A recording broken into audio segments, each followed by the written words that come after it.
Le Forum pour la gouvernance et les droits de l'homme, FGDH en sigle, organisé du 14 au 18 juillet à Dolisie, dans le département du Niari, sa retraite annuelle consacrée à la gouvernance environnementale, aux réformes forestières et à la protection des droits humains. Cette rencontre a réuni des acteurs de la société civile, des représentants des communautés locales et des peuples autochtones autour de plusieurs enjeux, notamment l'application du code forestier, la mise en œuvre de l'accord FLET, la sécurisation de droits fonciers coutumiers, ainsi que les impacts des activités extractives sur les communautés. En fait, c'est une retraite annuelle et se justifie par le fait que l'année passée, nous avions adopté notre plan d'action stratégique pour 5 ans, de 2025 à 2029.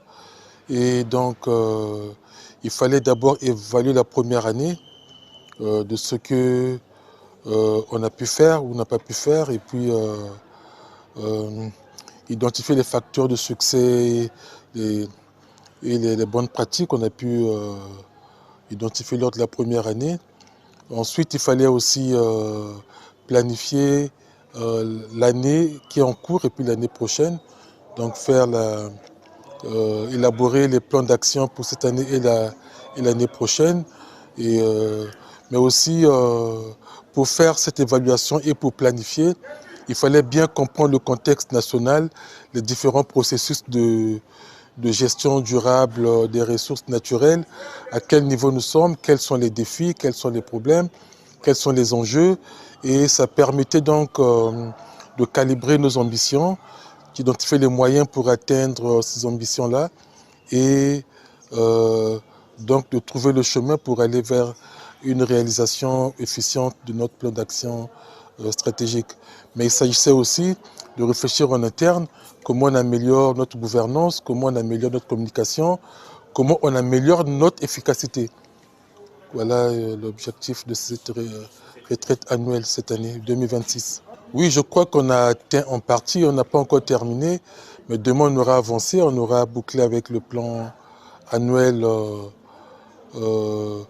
mi-2026 et 2027.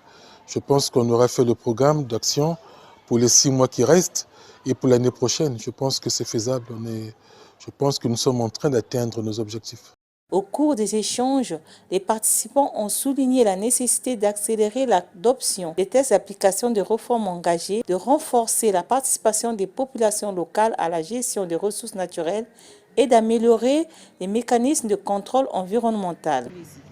Bon, le bilan il est positif parce que vous savez que la boussole a été créée avant l'horloge. Et donc, ces ateliers nous ont permis d'avoir la direction. Parce que la direction est plus importante que le temps. Et donc, nous avons capitalisé les 3 jours. Ça nous a permis d'avoir un plan d'action stratégique et les actions emmenées pendant les 2 dernières années, c'est-à-dire 2026-2027. Bon, les attentes, c'est d'être rassuré que nous allons mener avec efficacité les actions qui ont été retenues et validées par le plan d'action stratégique et l'atelier. Et chez les partenaires, on va dire que nous avons désormais un outil qui nous permet de travailler et de donner les résultats SMART. Et au pouvoir public, nous demandons simplement que les autorisations soient données lorsque nous serons prêts à mettre en œuvre nos activités parce que nous serons déployés dans les départements et même dans d'autres villes de la République.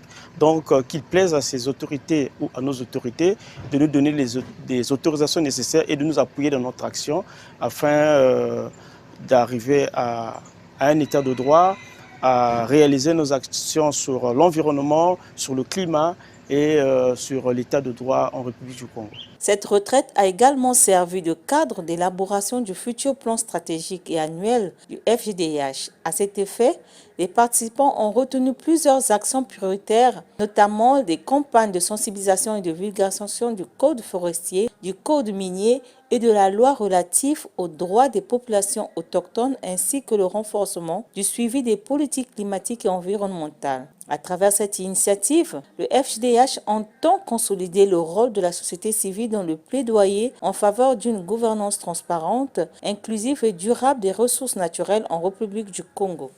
Et je pense que nous avons atteint les objectifs et nous sommes très contents de cette activité qui a été organisée par le FGDH. Et nous souhaitons qu'également toutes les autres ONG qui travaillent sur ces domaines puissent faire de même, afin que nous soyons encore plus réactifs plus efficace parce qu'il s'agit là d'un renforcement des capacités de la société civile dans le cadre de ces activités.